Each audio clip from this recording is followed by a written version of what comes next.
함께 읽겠습니다. 에스라 5장 6절로 17절입니다. 에스라 5장 6절로 17절 교독해서 함께 읽고 마지막 절은 합독해서 읽겠습니다.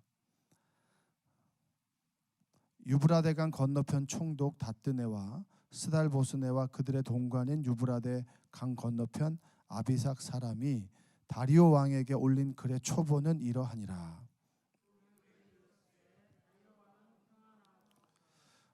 왕께 아뢰옵나이다. 우리가 유다 도에 가서 지극히 크신 하나님의 성전에 나아가 본즉 성전을 큰 돌로 세우며 벽에 나무를 얹고 부지런히 일하므로 공사가 그 손에서 형통하옵기에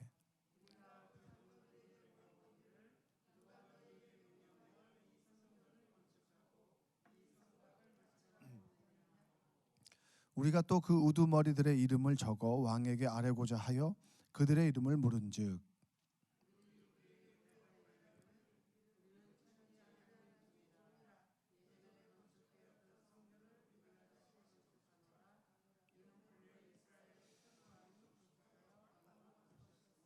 우리 조상들이 하늘에 계신 하나님을 노엽게 하였으므로 하나님이 그들을 갈대아 사람 바벨론 왕 느부갓네살의 손에 넘기심에 그가 이 성전을 헐며 이 백성을 사로잡아 바벨론으로 옮겼더니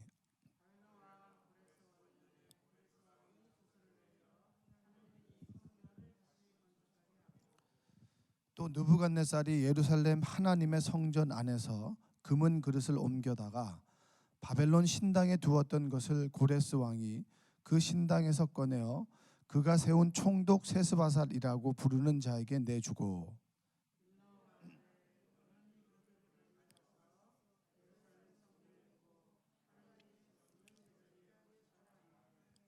이에 이 세스바살이 이르러 예루살렘 하나님의 성전 지대를 놓았고 그때로부터 지금까지 건축하여 오나 아직도 마치지 못하였다 하였사오니 이제 왕께서 좋게 여기시거든 바벨론에서 왕의 보물 전각에서 조사하사 과연 고레스 왕이 조서를 내려 하나님의 이 성전을 예루살렘에 다시 건축하라 하셨는지 보시고 왕은 이 일에 대하여 왕의 기쁘신 뜻을 우리에게 보이소서 하였더라. 아멘. 오늘도 하나님의 은혜가 여러분의 삶 가운데 함께하기를 주님의 이름으로 축원드립니다.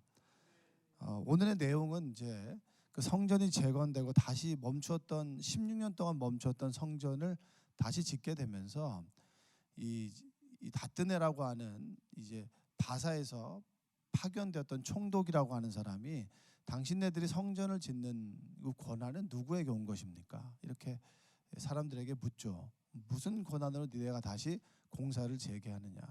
공사를 재개하는 근거가 도대체 뭐가 있느냐?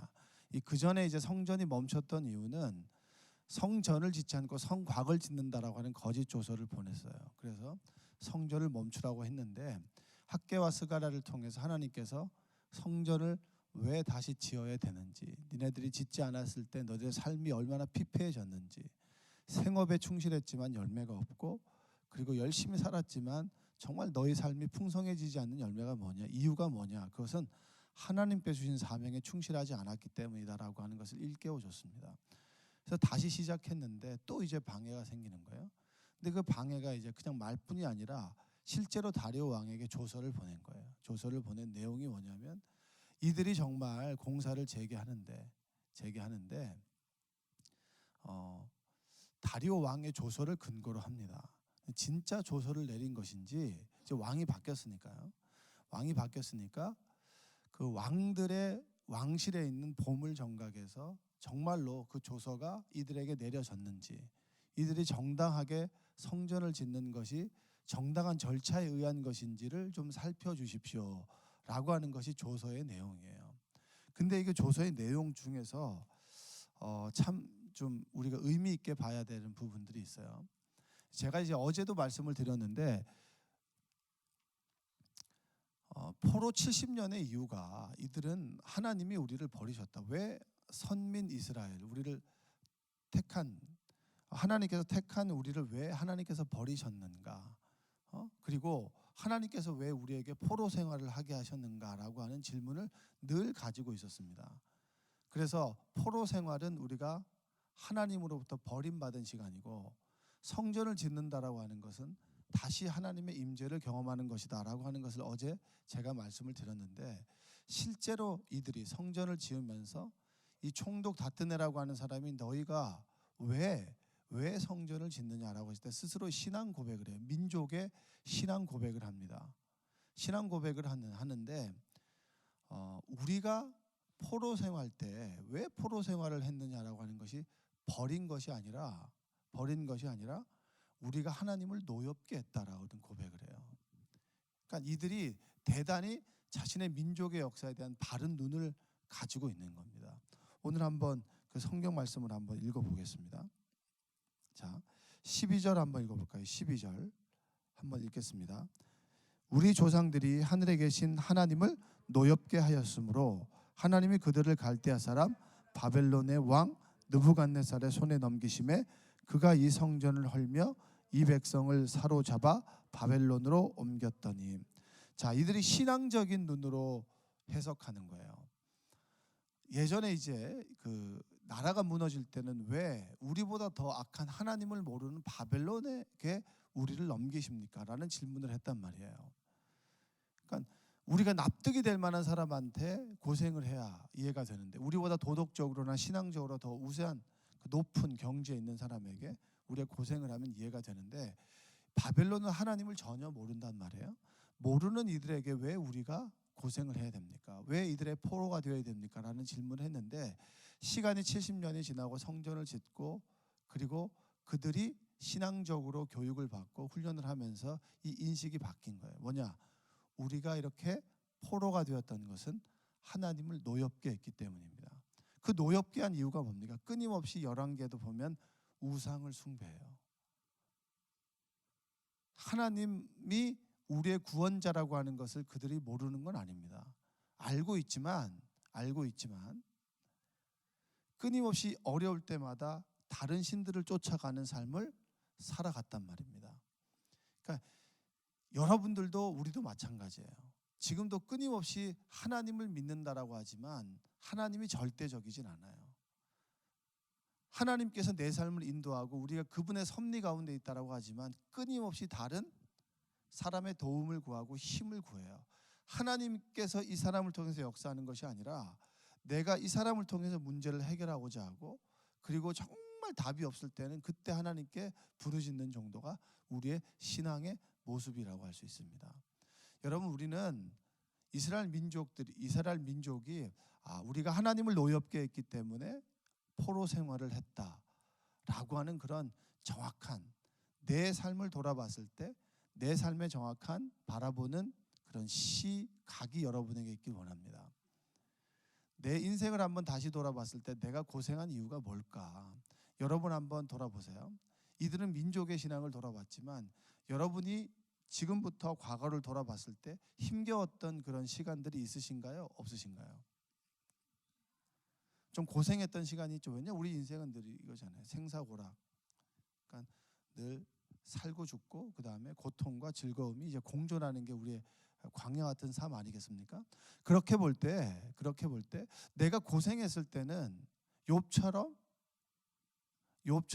하나님의 시험이었는지 훈련이었는지, 아니면 내가 하나님을 떠나서 죄를 지었는지. 근데 대부분들은 보면 하나님을 떠나서 지은 죄들이 많아요. 근데 스스로 이제 하나님께 질문하기를 왜 나에게 이런 고통을 주십니까? 라고 이렇게 하나님을 원망하는 경우들이 참 많이 있습니다. 일본과 독일의 역사를 보면 여러분, 일본은 과거에 대한 역사 인식이 없어요. 스스로 전쟁을 일으켰지만 스스로 전쟁을 일으킨 것이 아니라 당연한 것이다. 그러니까 우리나라를 지배하는 것이 그러니까 우리 대한민국의 근대화에 공로가 있다라고 그렇게 이야기를 합니다. 말도 안 되는 이야기를 하죠. 근데 독일은 달라요. 독일은 전쟁을 일으킨 국가로서의 책임을 가지고 그것을 늘 사과하고 그리고 진정성 있는 그런 모습을 사람들에게, 국가들에게 보여줍니다. 그랬을 때 저는 어떤 나라의 미래가 오를까? 어떤 미래 세대가 독일에 있는 그 미래 세대 아이들이 바르게 자랄 수 있을까? 일본에 있는 어린아이들이 바르게 자랄 수 있을까? 여러분, 그건 당연한 것이죠. 역사를 바로 보고 잘못을 뉘우치고 그리고 그것에 대해서 책임질 줄 아는 그런 나라의 국민들은 분명히 다른 삶을 살아갈 수 있을 거예요. 여러분의 인생을 돌아봤을 때 우리가 얼마나 고생하고 힘들게 살아갔던 그 모습이 하나님을 노엽게 하거나 그리고 하나님께서 원하시지 않는 그 길을 나 홀로 옳다고 걸어가서 자초한 결과가 아닌지 여러분 돌아보는 시간들이 되었으면 좋겠습니다. 과거를 돌아보고 오늘을 기쁘게 살아가지 않는다면, 과거를 반성하고 오늘을 값지게 살아가지 않는다면 내일은 여러분 우리에게 희망은 없습니다. 늘 이스라엘 민족들이 왜 우리를 버렸습니까? 라고 하는 그 질문에서 좀 더 진보해서 우리가 하나님께 죄를 지었기 때문에 우리가 포로 생활을 하게 됐습니다. 그런 인식이 있다라고 하는 것은 뭐예요? 이후의 삶이 의미가 있겠다. 그런데 여러분 우리는 성경을 통해서 우리 인류의 반복되는 역사를 압니다. 하나님을 떠나고 그리고 고생하고 회개하고 다시 돌아오고 그 70년의 포로 생활을 가지고 의미 있는 사람들이 훈련된 사람들이 바로 볼 줄 아는 사람들이 성전을 재건했는데 알다시피 말라기에 가면 하나님께 정말 허물 있는 것을 드리고 먹다 남은 것을 드리고 예배를 우선적으로 드리지 않고 자신의 삶이 우선인 삶을 먼저 살아가지 않습니까? 똑같아요. 여러분의 인생을 좀 돌아보셔야 돼요. 그리고 그것을 기억해야 되고 후손들에게 좀 가르칠 필요가 있어요. 신앙적으로. 내가 이러이러한 삶을 살았을 때 나는 어려움을 겪었다. 근데 그 어려움 앞에서 그 어려움을 또 책임질 줄 아는 그 고통을 받아들이고 그 고통 앞에 대면할 수 있는 용기가 우리에겐 필요합니다. 여러분들의 인생을 돌아보고 그리고 지금의 모습을 지켜보면서 그렇구나. 내가 지금 올곧게 신앙생활을 바로 하고 있는 것인가? 유다가 멸망했던 것은 끊임없이 불순종이었고 우상 숭배였는데 그 우상 숭배를 하게 된 결과가 나라가 무너지는 거고 포로 생활이었다. 또 내 삶의 어느 시점에 보면 내가 잘났다고 스스로 내 뜻과 내 계획대로 해나갔던 삶이 고생과 힘듦을 자초했는데 그럼 지금 나는 어떤가? 자, 그런 의미에서 이들이 성전을 짓는 것은 뭡니까? 성전을 짓는다라고 하는 것은 그들의 신앙의 중심이 회복되는 겁니다. 할렐루야. 어제 성전을 짓는 것이 하나님의 임재라는 말씀을 드렸습니다. 여러분, 출애굽기의 주제가 뭔가요? 출애굽기의 주제가 여러분 출애굽기의 주제는 한마디로 얘기할 수 있는데 그것은 예배 회복입니다. 무엇의 회복이라고요? 자, 한번 고백해. 예배를 회복합시다. 여러분들이 지금 드려지는 예배가 온전히 주님과 동행하는지 하나님과 내가 만나고 있는지 오늘 나의 예배를 돌아보고 내가 주님과의 만남과 교제가 그리고 하나님과의 관계가 어떤지를 다시 한번 돌아보는 은혜가 있기를 원합니다. 예배는 제가 뭐라고 말씀드렸나요? 어제 제가 유치원 선생님들하고 이제 잠깐 예배를 드리면서 여러분들이 온전히 예배를 회복해야 된다고. 가장 설교하기 쉬운 것이 어딘 줄 아냐고 제가 물어봤어요. 그러니까 모르더라고요. 그래서 목사님들 앞에서 설교하는 게 쉽다고 어차피 안 듣기 때문에 그냥 떠들면 된다고 그렇게 얘기했는데 근데 선생님들도 만만치 않은 것 같다고. 내가 보니까 설교를 듣질 않더라고. 여러분들이 들어야 된다고. 여러분들의 예배가 회복돼야 아이들이 예배가 회복되는 거라고 이런 얘기를 제가 드린 적이 있는데 여러분들도 마찬가지인 경우들이 있을 거예요. 듣고 싶은 얘기만 듣고 안 듣고 싶은 얘기는 버리고. 그러니까 모든 얘기, 부대끼는 얘기들은 별로 듣지 않고 그냥 듣기 좋은 얘기만 들으면 여러분 변화가 없어요. 자꾸 걸리는 얘기들이 있단 말이에요. 자꾸 맴도는 얘기들이 있어요. 그 맴도는 말씀을 나에게 주신 하나님의 음성으로 듣고 레마의 음성으로 듣고 주여 제가 변화되길 원합니다. 도와주옵소서 라고 하는 거죠. 예배라고 하는 것은 뭐냐면 내 현실 속에서 내가 하지 못하는 그 부르짖음이 생깁니다. 예를 들면 내가 정말 싫어하는 저 사람을 사랑해야 되는데 사랑할 수가 없어요. 근데 하나님의 말씀은 원수를 사랑하라고 해요. 사랑하라고 하는 말씀과 사랑하지 못하는 내 자신 속에서 얼마나 갈등이 있겠어요.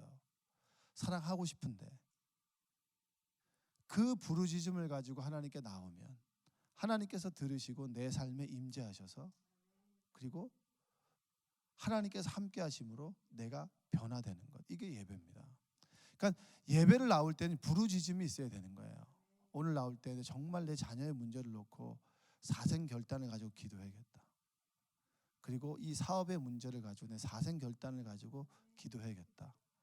기도 제목이 뭡니까? 이러면 가족 건강 뭐 이런 거 하지 마시고 매번 속해 이제 보고서에 올라오다 보면은 똑같은 기도 제목이에요. 근데 그게 이제 어떤 분은 정말 간절한 그 똑같은 제목인데 어떤 분은 그냥 늘 기도하지 않기 때문에 물어보니까 할 수 없이 드러내는 거. 속장님이 그냥 이거지 이렇게 적는 거. 이런 기도 제목이 올라온단 말이에요. 그런 간절함이 없는 그 글을 보면서 하나님께서 응답해 주실까? 나조차도 딱 봤을 때 이건 기도 안 하는 분이 그냥 속장님이 적었구나 라고 하는 것을 들으면서 기도가 잘 나오지 않는데 어떤 분은 눈빛만 봐도 저분에게 무슨 일이 있나? 힘든 일이 있으세요? 기도 제목이 있으세요? 그러면 목사님 저 이거 좀 기도해 주세요 라고 하면 새벽마다 자꾸 떠올라요. 그럼 그 기도를 하게 되는 거예요. 간절함을 가지고 주님께 나올 때 하나님께서 내 삶에 임재하셔서 상호 교통하는 것이 예배입니다. 이들에게 성전을 재건한다라고 하는 거 출애굽기에 보면 출애굽기 9장 1절에 보면 이런 말씀이 있어요. 여호와께서 모세에게 이르시되 바로에게 들어가서 그에게 이르라 히브리 사람의 하나님 여호와께서 말씀하시기를 내 백성을 보내라 그들이 나를 섬길 것이니라 이렇게 얘기합니다. 내가 3일 길을 먼저 가서 하나님을 예배하길 원한다. 바로가 얘기했어요. 그럼 가축을 놓고 가라. 자녀들을 놓고 가라. 장정들만 가라. 이렇게 얘기한단 말이에요. 하나님께서 모세를 통해서 바로에게 얘기했던 것은 이 민족이 애굽을 떠나서 하나님을 예배하길 원한다라고 하는 것을 바로에게 알려주셨고 그리고 출애굽의 의미는 진정으로 그들이 예배하는 믿음의 공동체로 회복되길 원한다라고 하는 것이 출애굽기의 주제입니다. 그러면 70년이 지나고 페르시아에 포로된 이들이 다시 예루살렘에 돌아와서 성전을 짓는다라고 하는 것이 뭡니까? 건물을 짓는 거예요? 아니면 예배하는 공동체로 회복되는 겁니까? 예배하는 공동체로 회복되는 거예요. 여러분의 삶에서 성전을 재건한다? 오늘의 이 말씀이 우리에게 주는 것이 뭡니까? 예배하는 믿음의 가족 공동체로 회복되는 것. 할렐루야. 예배하는 이 생명나무 공동체로 회복되는 것. 할렐루야. 그리고 예배하는 예배자가 되는 것. 이것이 바로 성전 재건의 본질적인 의미입니다. 여러분에게 연말이 되고 이제 새로운 2020년이 다가오죠. 그렇죠? 2020년에 기대를 하십니까? 네. 계획은 우리가 세우지만 하나님이 그 날을 주셔야 우리가 2020년 사는 거 아니겠어요? 오늘 사는 것에 감사하시고 2020년이 다가오는 걸 기대하신다면 진정한 예배자로 서기를 위해서 기도하십시오. 오늘 하루에 하나님의 은혜의 말씀을 듣고 그 말씀의 은혜를 충만하게 간직하고 하루를 살아가는 거. 그리고 저녁에 돌아봤을 때 내가 또 넘어졌구나. 그러면 내일 하나님께서 하루에 그 삶을 나에게 허락하신다면 내일의 은혜를 가지고 또 내일 하루를 살아가고 진정으로 하루하루 하나님께 예배하는 삶, 하나님께 부르짖고 하나님의 음성을 듣고 하나님께 아뢰고 하나님의 도우심을 받고 늘 하나님과 내가 상호교통하는 삶, 그것이 오늘 내가 예배하는 삶인 줄로 믿습니다. 여러분에게 예배가 회복되길 원해요. 기도를 딱 하고 돌아가는데 내 입에 메마른 땅을 종일 걸어가도 나 피곤치 아니하며 이 찬양이 나오길 원합니다. 하나님께 드리는 찬양, 하나님의 은혜가 내가 임함으로 내가 하나님께 드릴 수 있는 것이 찬양이다. 내 마음에 평안과 기쁨이 있으니 내가 드릴 것이 찬양이다 라는 찬양이 흘러넘치길 원합니다. 오늘 하루 살아가다가 갑자기 나에게 힘든 일이 다가왔어요. 그때 그 힘든 일을 바라보는 것이 아니라 그 너머에 계신 하나님이 있다라고 하는 믿음의 고백이 그 문제 앞에서 우리를 용기 있게 만들고 당당하게 만들기를 원합니다. 행여나 오늘 우리가 육신의 아픔을 경험할 수도 있어요. 그렇다 할지라도 나를 치유하시고 회복하시는 하나님이 내 아버지가 되신다라는 믿음의 고백이 그 아픔 앞에서도 우리를 주저하지 않고 하나님 앞에 나아가게 만드는 그런 용기가 있기를 원합니다. 여러분, 여러분의 예배를 회복하십시오. 결국은 예배예요. 성경 공부나 이거 있다 저거 있다 다 필요 없어요. 1:1 양육 16주를 했다. 16주가 끝나고 그가 예배 자리에 돌아 진정으로 예배를 드린다면 그 양육은 성공한 거예요. 그러나 내가 성경 공부를 알고 머리로 채우는데 예배가 되지 않아. 자꾸 채우는데 입이 회개하지 않아. 자꾸 채우는데 지갑이 회개하지 않아. 내가 자꾸 이거는 성경 말씀을 알고 질문을 갖고 이게 뭐예요? 이게 뭐야? 하고 물어보는데 내 품이 저 사람을 담을 품이 넓어지지 않아. 그럼 여러분 그 회개하셔야 되는 거예요. 자꾸 머리를 채워나가는 사람, 여러분 성경 공부를 하고 성경의 지식을 많이 한다고 해서 여러분 우리 믿음이 인격이 성숙하는 게 아니에요. 지식과 내 마음이 만나고 성령께서 내 마음에 오므로 예배 가운데 깨어지고 부서져서 그렇구나. 내 삶이 지금 이스라엘 민족이 포로 생활 가운데 있구나. 내가 하나님을 노엽게 했구나. 그래, 내가 주님께 회개하자. 입술의 회개를 드리고 내 마음의 회개를 드리고 내 삶의 회개를 드리고 내 지갑의 회개를 드리고 내가 하나님께 온전히 얼만큼 드렸나? 1년을 한번 돌아보세요. 여러분이 하나님께 얼마나 많은 것을 드렸는지, 얼마나 시간을 드렸고 얼마나 물질을 제대로 드렸습니까? 여러분의 11조를 제대로 드렸나요? 정말 감사할 때 여러분의 감사헌금을 제대로 드렸나요? 내가 속죄하는 마음으로 주일 예물을 제대로 드렸나요? 그리고 하나님께 주신 사명들을 제대로 감당했나요? 그걸 회개함으로 진정한 예배자의 자리로 서는 여러분들 되시기 원합니다. 저는 제 자녀가 기본적으로 주일 성수와 11조를 위해서 늘 강조하고 잔소리처럼 얘기해요. 물질의 노예가 되지 않고 시간의 노예가 되지 않는 삶. 그리고 더 나아가서는 5,000명을 먹일 수 있는 사람. 배워서 남주는 능력을 가진 사람. 그걸 놓고 늘 기도해요. 그게 바로 기본적인 예배자의 자세란 말이죠. 여러분들이 이들이 성전을 재건하면서 그들의 예배를 회복하고 예배 공동체가 되었듯이 이 교회 안에서 내가 깨어지고 부서지고 하나님의 사람으로 거듭나는 역사가 날마다 있길 원합니다. 그게 예배 공동체예요. 그거 외에 다른 것이 우선순위가 됐다면 회개하셔야 돼요. 내 이름이 드러나고 그게 뭐가 중요합니까? 하나님의 이름이 드러나야죠. 나를 통해서 하나님의 품이 드러나고 나를 통해서 하나님의 마음이 드러나야 되는 것이지 내가 뭘 하고 내가 누가 알아주고 이게 뭘 중요합니까? 그런 거 다 필요 없고요. 진정으로 예배자의 자리에서 직분 다 떼고 진정으로 하나님 앞에서 내가 예배자로 서 있는지를 다시 한번 주님께 묻고 회개한 은혜가 있기를 주님의 이름으로 축원드립니다. 기도하겠습니다. 사랑과 은혜가 풍성하신 하나님 아버지 감사합니다.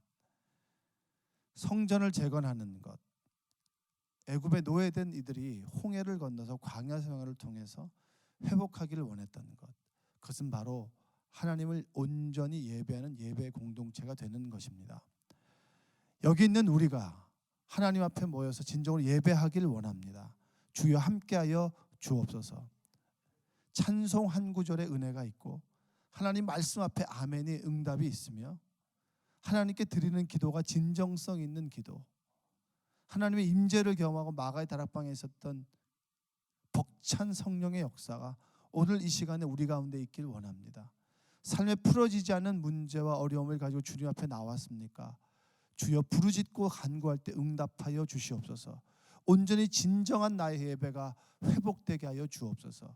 하나님을 만나는 것 외에는 다른 것 필요 없습니다. 하나님께서 내 아버지가 되시기에 모든 것이 나에게 있는 줄로 믿습니다. 오늘 하루를 온전히 하나님께 드림으로 나에게 주어진 삶이 값지고 기쁠 수 있도록 주님 도와주시고 하루하루 기쁨으로 살아갈 때 우리의 삶이 넘쳐날 수 있도록 주님 인도하여 주옵소서. 예수님의 이름으로 기도합니다.